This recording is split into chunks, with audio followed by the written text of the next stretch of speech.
Assalamualaikum warahmatullahi wabarakatuh.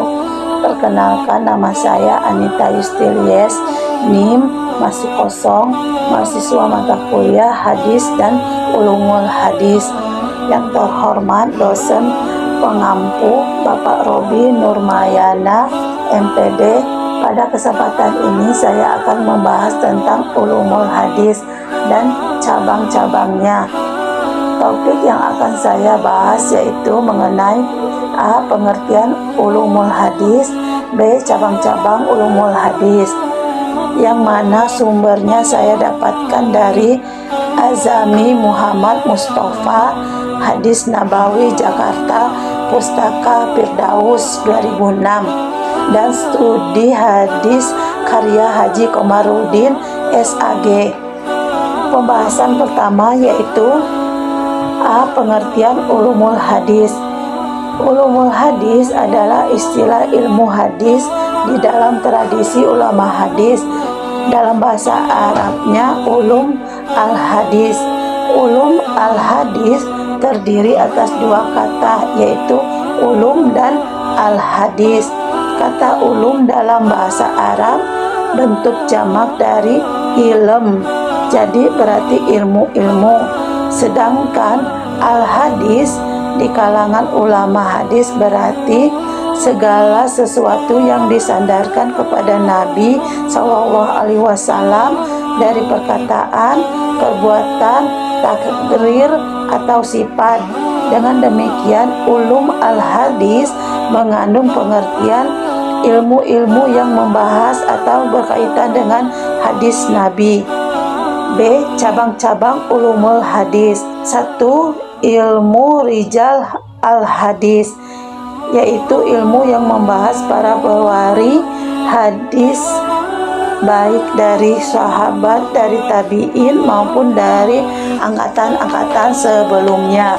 Hal yang terpenting di dalam ilmu Rijal al-Hadis adalah sejarah kehidupan para tokoh tersebut, meliputi masa kelahiran, masa wafat mereka, negeri asal, negeri mana saja tokoh-tokoh itu mengembara, dan dalam jangka berapa lama, kepada siapa saja mereka memperoleh hadis, dan kepada siapa saja mereka menyampaikan hadis. Ada beberapa istilah untuk menyebut ilmu yang mempelajari persoalan ini.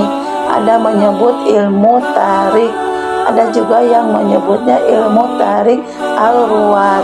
2. Ilmu al-jar wa al-tahdil, yaitu ilmu yang menerangkan tentang hal cacat-cacat yang dihadapkan kepada para pewari dan tentang peradilannya dengan memakai kata-kata yang khusus dan tentang martabat-martabat kata-kata itu. Maksudnya al-jar atau cacat yaitu istilah yang digunakan untuk menunjukkan sifat jelek yang melekat pada periwayat hadis seperti pelupa, berbohong, dan sebagainya. Apabila sifat ini dapat dikemukakan, maka periwayat seperti ini ditolak dan hadisnya dinilai lemah. Maksudnya al-ta'dil, yaitu istilah yang digunakan untuk menunjukkan sifat baik yang melekat pada periwayat seperti kuat hafalan, terpercaya, cermat, dan lain sebagainya. 3. Ilmu mustalah ahli hadis, yaitu ilmu yang menerangkan pengertian-pengertian atau istilah-istilah yang dipakai oleh ahli hadis. Ilmu ini digunakan untuk mengetahui keabsahan hadis, asal-usul hadis, dan tingkatan hadis. 4. Ilmu panil mubahamat, yaitu ilmu untuk mengetahui nama orang-orang yang tidak disebut di dalam matan atau dalam sanad.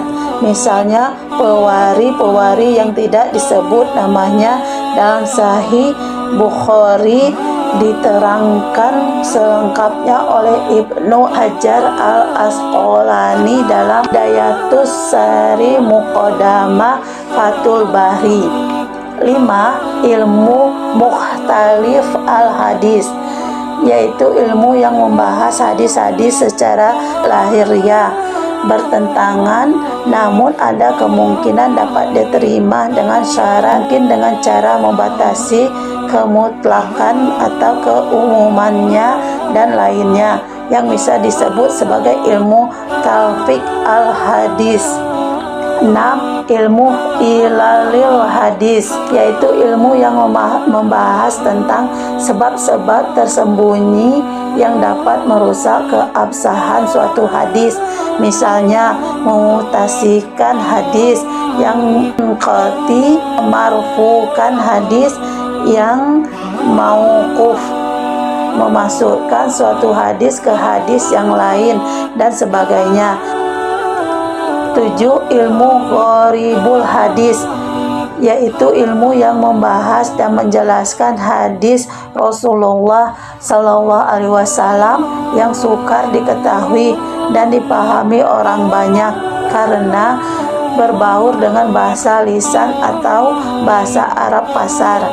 8. Ilmu nasikh dan mansukh hadis, yaitu ilmu yang membahas hadis-hadis yang bertentangan dan tidak mungkin diambil jalan tengah. Hukum hadis yang satu menghapus atau manasik, hukum hadis yang lain manasuk, yang datang dahulu disebut mansuk dan yang muncul belakangan dinamakan nasik. 9. Ilmu asbab urut al-hadis atau sebab-sebab munculnya hadis, yaitu ilmu yang menerangkan sebab-sebab Nabi menuturkan sabdanya dan masa-masanya, seperti di dalam Al-Quran dikenal adalah ilmu asbab al-nuzul. Di dalam ilmu hadis ada ilmu asbab urut al-hadis.